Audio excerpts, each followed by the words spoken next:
혼자 똑똑하면 고립됩니다. 강이 있습니다. 오늘도 말없이 흐르고 있습니다. 저 강을 바라보다 문득 이런 생각이 들었습니다. 우리는 오래 살아왔습니다. 많은 것을 배웠고, 많은 것을 겪었고, 많은 것을 알게 되었습니다. 그런데 왜일까요? 더 많이 알수록 오히려 더 외로워지는 사람들이 있습니다. 오늘 드리고 싶은 이야기는 바로 이것입니다. 혼자 똑똑하면 고립됩니다. 이 말이 처음엔 낯설게 들릴 수 있습니다. 평생 열심히 공부하고 경험을 쌓고 지혜를 키워왔는데 그 똑똑함이 오히려 나를 고립시킨다니. 하지만 살아온 시간이 길어질수록 이 말의 무게가 더 깊어진다는 걸 어쩌면 우리는 이미 어딘가에서 느끼고 있는지 모릅니다. 나이가 들수록 중요해지는 것이 달라진다. 젊을 때는 능력이 전부였습니다. 더 빠르게, 더 정확하게, 더 많이. 일을 잘하는 사람이 인정받았고 아는 것이 많은 사람이 앞서 나갔습니다. 능력은 가치였고 실력은 곧 존재감이었습니다.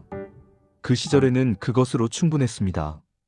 그런데 어느 날 퇴직을 하고 나서 혹은 아이들이 다 떠나고 나서 혹은 오랫동안 해왔던 일이 멈추고 나서 문득 주변이 조용해진다는 것을 느낍니다.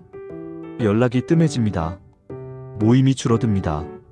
아침에 눈을 떠도 하루가 긴데 함께 나눌 이야기를 꺼낼 사람이 없습니다. 이건 능력의 문제가 아닙니다. 지식의 문제도 아닙니다. 관계의 문제입니다. 한 분의 이야기를 잠깐 떠올려 봅니다.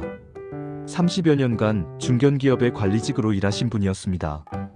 꼼꼼하고 원칙적인 분이셨고 일처리 하나하나가 빈틈이 없었습니다.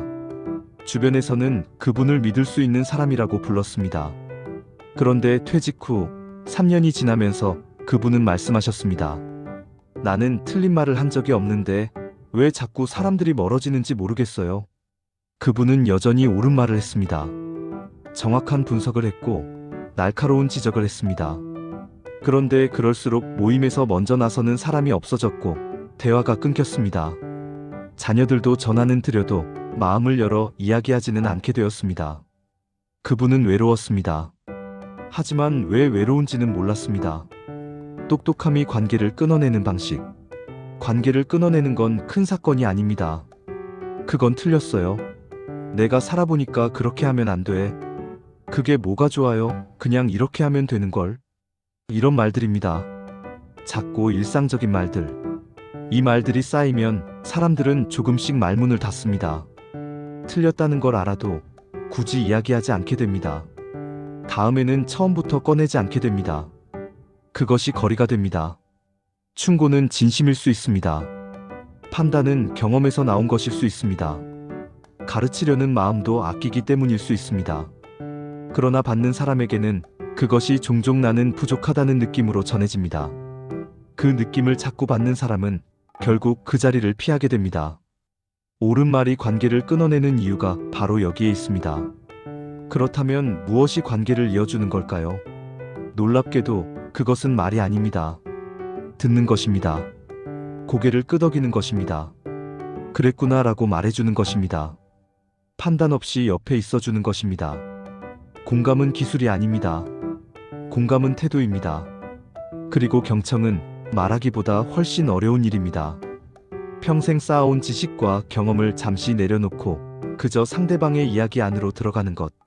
그것이 진짜 어른의 자리입니다. 지혜는 말할 때가 아니라 낮아질 때 비로소 빛납니다. 한강의 흐름처럼. 저 강을 보면 물이 높은 곳으로 흐르는 법은 없습니다. 물은 언제나 낮은 곳으로 흐릅니다. 낮은 곳으로 가고 또 낮은 곳으로 가면서 작은 물줄기들이 모이고 결국 저 넓고 깊은 강이 됩니다. 사람도 다르지 않습니다.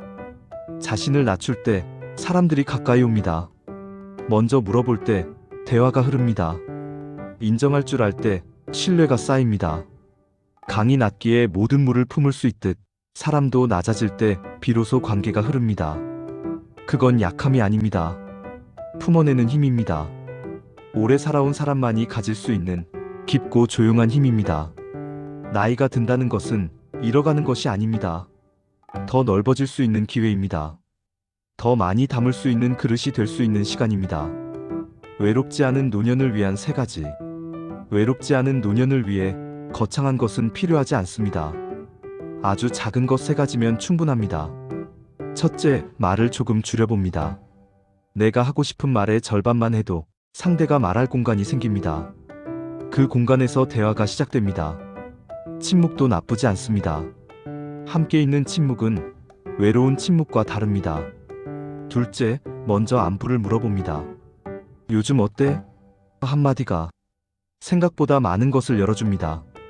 연락이 뜸했던 자녀에게, 오랫동안 연락 못한 친구에게 내가 먼저 손을 내미는 것. 그것이 관계의 문을 두드리는 방법입니다. 셋째, 인정하는 연습을 합니다. 맞아, 그럴 수도 있겠네. 나는 몰랐던 부분이구나. 이 말이 쉬울 것 같지만 해보면 압니다. 얼마나 용기가 필요한 말인지. 그러나 이 말을 들은 사람은 마음을 열고 당신 곁으로 옵니다. 우리는 오래 살아왔습니다. 그 시간 속에서 많은 것을 쌓았습니다. 지식도, 경험도, 삶의 흔적도.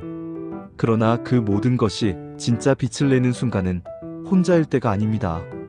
누군가의 이야기를 들어줄 때, 먼저 손을 내밀 때, 기꺼이 낮아질 때, 그때 비로소 우리가 살아온 시간이 온기를 가집니다. 강은 오늘도 흐릅니다. 낮은 곳으로, 낮은 곳으로. 그렇게 모든 것을 품으며 함께 흐를 때 우리는 비로소 외롭지 않습니다. 공감하시면 댓글에 함께라고 남겨주세요.